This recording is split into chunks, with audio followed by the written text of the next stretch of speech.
আন্দোলনের নেতৃত্ব দিই, সবই আপনারা জানেন। কিন্তু আপনারা জানেন যে বর্তমানে যে প্রতিটি শক্তি আছে, আওয়ামী লীগ, ছাত্রলীগ, যুবলীগ, তারা আজিমপুর এরিয়া এবং এই ইউনিভার্সিটি এরিয়া থেকে বেরিয়ে আসে এবং তাদের আচার আচরণ কিংবা মুভমেন্টে বোঝা যায় যে তারা প্রতিটি শক্তি। সেই জায়গা থেকে আমি খুবই আশঙ্কা করতেছি যে আমাদের উপর ভর করে এখন ছাত্রলীগ আরো বড় ম্যাচাকার চালাতে পারে। হয়তো আমাদের ঢাকা কলেজ কিংবা ঢাকা বিশ্ববিদ্যালয়ের একজন শিক্ষার্থীকে যদি মেরে ফেলে, হত্যা করে, তখন এই দায়ভার এই সরকারও নিতে পারবে না, এমন একটা পরিস্থিতি তৈরি হবে। সেই জায়গা থেকে আমি বারবার পুলিশ প্রশাসনকে বলছি, আপনারা নিউট্রালাইজ ভূমিকা পালন করেন, যাতে করে এই ঢাকা ইউনিভার্সিটি এবং ঢাকা কলেজ শিক্ষার্থীরা উভয় পক্ষ যাতে নিবৃত্ত হয়ে যায়। কিন্তু পুলিশ সেখানে সেটা পারে নাই।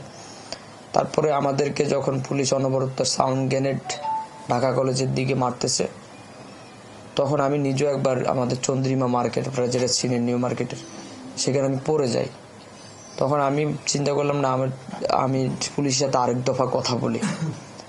তখন দ্বিতীয় দফায় যখন আমি পুলিশের সাথে কথা বলতে যাই, তখন পুলিশের একজন কর্মকর্তা লেভেলের হবে যে আমাকে গালি দিয়ে বলতেছে যে তুই এখানে বেশি উস্কানি দিতেছস, তোকে ধরার জন্যই বলা হয়েছে। এখন আমাকে ধরার জন্য কারা বলছে, এই রাষ্ট্রের কাছে আমি বিচার চাই। আমাকে ধরার জন্য পুলিশকে কে নির্দেশনা দিয়েছে? আজকে যারা সরকার চালাচ্ছে, যে উপদেষ্টারা আছে, তাদেরকে আমার 2000 শহীদের বিনিময়ে তারা আজকে উপদেষ্টা হয়েছে। খুবই দুঃখের বিষয়, সরকার থেকে এখন পর্যন্ত আমার সাথে কোনো যোগাযোগ করা হয় নাই। আমি 158 জন সমন্বয়কদের মধ্যে অন্যতম একজন সমন্বয়ক। আমি শুধু ঢাকা কলেজ না, আমি সারা দেশে নেতৃত্ব দিয়েছি।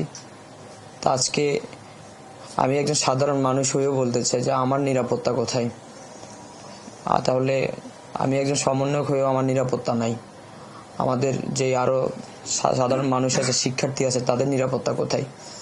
এবং উদ্দেশ্য প্রণোদিতভাবে আমাকে হামলা করেছে। তখনও আমি বলছি, ভাই দেখেন, আমি এখানে একজন ছাত্র প্রতিনিধি, আমাকে আপনারা এবার মারতে পারেন না। কিন্তু তাদের যে অ্যাগ্রেসিভ আচরণ ছিল, একজন এসেই রাইফেলের পিছনের সাইডটা দিয়ে আমার মাথায় যখন বাড়ি দেয়, তখন আমি মাথা সেভ করতে গিয়ে আমার যে হাতের এখানে যে এখনো কালো শিট হয়ে আছে, এখানে আছে, এবং আমার পায়ে অনেকগুলো ইনজুর আছে। তখন আমি আর কিছু জানি না। তারপরে আমাকে আমার সহপাঠীরা বলা হয়েছে, আমাকে নিয়ে 6টা হসপিটাল ঘোরা হয়েছে। তা আমি এটাতেও অনেক আশঙ্কিত যে একটি পট পরিবর্তনের পরে এরকম অবস্থা হয়েছিল হাসিনা আমলে, যখন ছাত্রলীগ আমাদেরকে হামলা করতো, আমরা কোথাও ট্রিটমেন্ট পাইতাম না।